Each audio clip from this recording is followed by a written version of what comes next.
Hello and welcome to MBKM Models. Please don't forget to like, share, subscribe and follow for more great aircraft documentaries and model build videos. Now lots more work on the underwing support.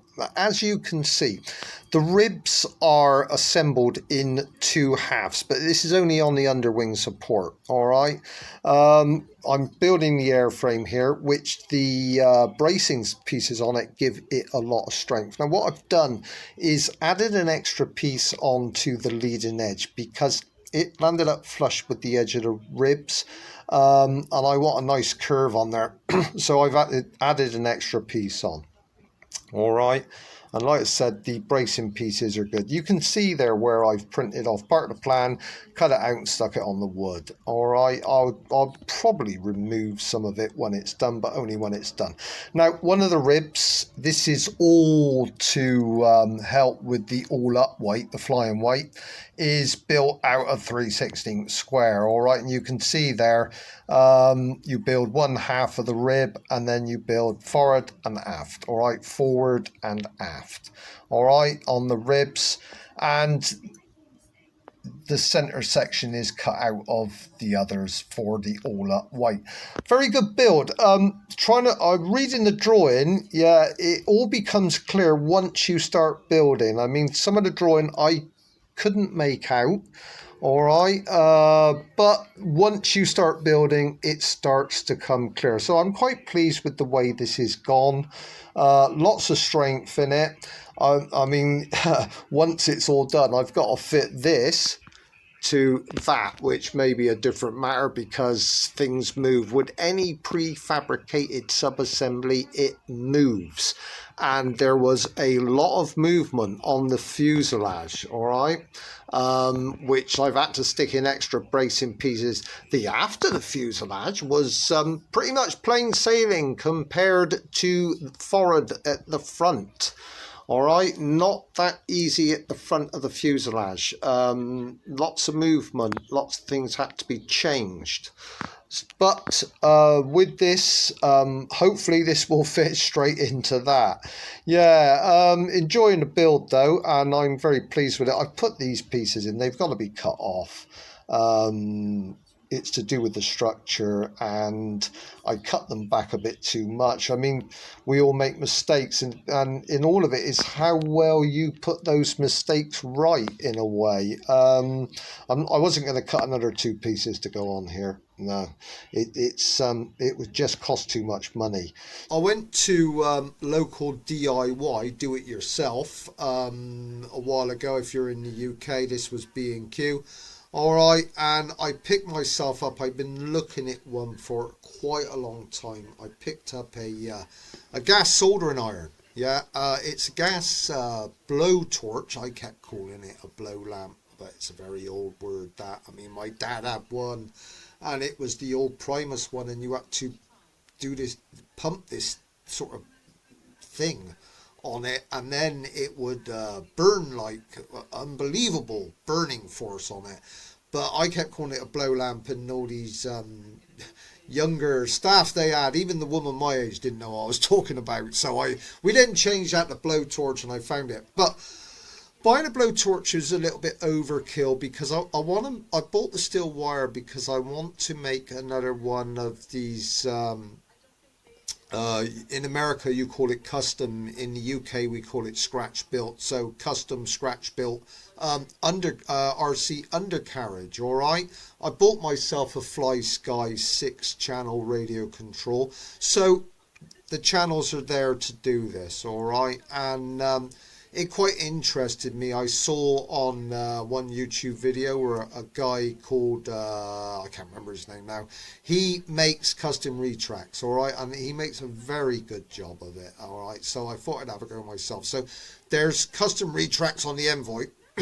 I could actually, if I was building the Envoy again, do them a lot better, but that's the way it goes. And the next model that I'm converting, I've got, hopefully it will come better, all right, because trying to understand that straight off and you've never done it before, it's not the easiest thing in the world. But once you do it once, and you come away from it for a little bit, you start to get ideas and you start to notice how it's done. And the great thing about YouTube is you can take the video back and back again and back again. All right, so let me just show you this little gas blowtorch that I bought. Here it is, and it's made by some people called Go System. All right, it'll probably come round there. Let's have a look.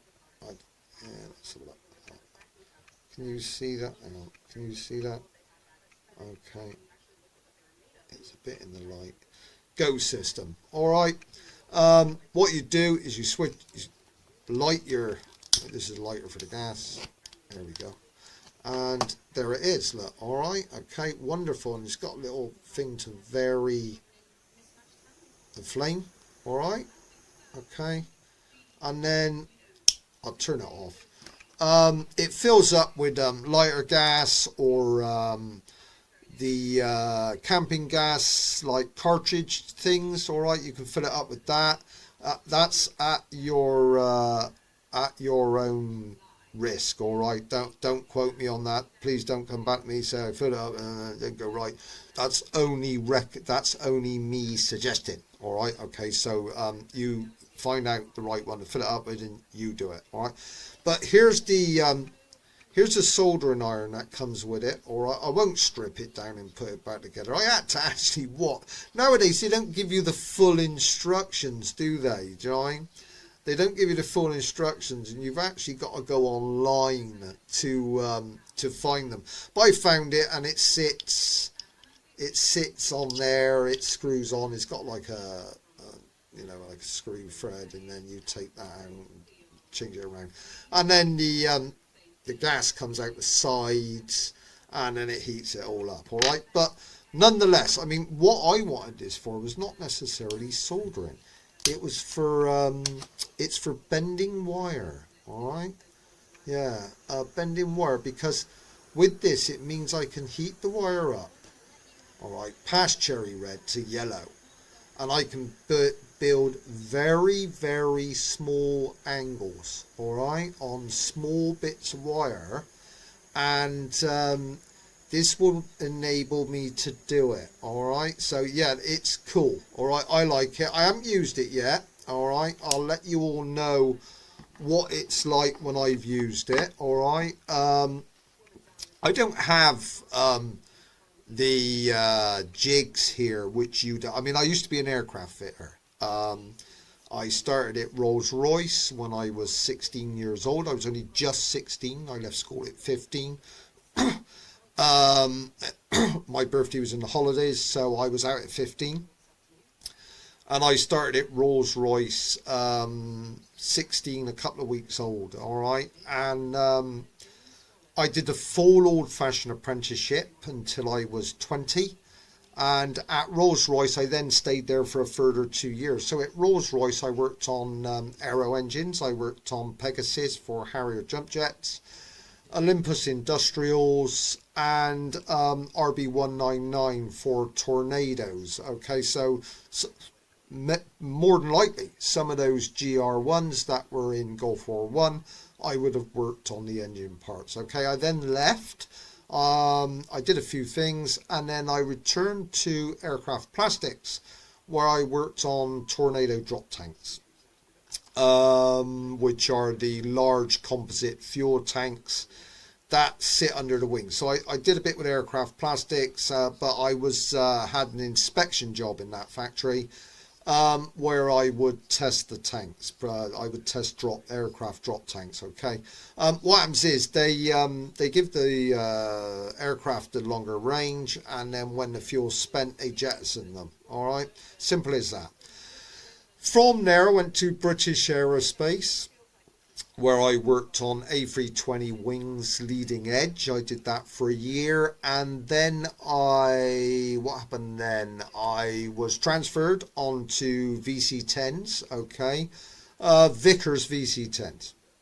VC-10, very interesting aircraft. They were built for hot air, high altitude, short runways, okay. I would say it was built when Britain still owned Hong Kong, the Vickers VC-10 was built for the Hong Kong run, all right? So it was great big wingspan, and it could take off very easily from a short runway in a high altitude with hot air, all right? Great aircraft. I mean, they came in from British Airways when I worked there, and I worked on all sorts of things. I did survey, I worked in wing tanks, I was a tank rat for a while, and then my last section I was on there was mains undercarriage hydraulics, all right? And sadly, as I was doing that, the Cold War had ended and the wall came down, and Western governments, us and the Americans and everybody else, started offloading government contracts. Things were changing. I mean, I read one thing as the whole of Southern California aircraft workers, you go to places, it'd be just deserted houses with milk bottles left washed out on the doorstep, the people gone because the work had ended. Well, that happened to me here in the UK, all right? But I'm making model aircraft.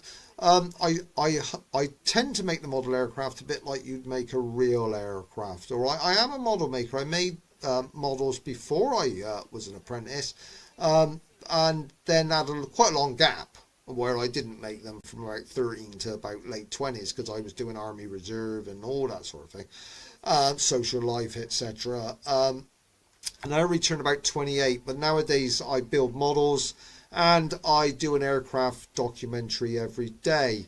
I've done the F-18E today, Super Hornet, all right? I was looking at the Blue Angels. I did the Battle of Britain Memorial flight a few days ago, and now I'm doing the Blue Angels, all right? So they have they had the McDonnell Douglas Hornet, I think, for years, and then McDonnell Douglas merged with Boeing, and they've now got this Super Hornet, all right? US Navy aviation is quite something, all right? I've always been impressed by it. Very impressive. They've been at naval aviation as long as we have been in the UK, and the US Navy is very impressive organisation. All right, the equipment they have, the standard of discipline, and also, yeah, it's a very impressive organisation. So big up to the US Navy. Like I said, I'm going to switch over in a minute and show you what work I'm doing today. All right. So very shortly, all right, we will switch, and I'll take you over to the workbench and show you the wing assembly, which is the center section and the two wings, port and starboard. With the Envoy, you build this huge center section, which is very. Thanks for watching. Thanks for listening, and until next time.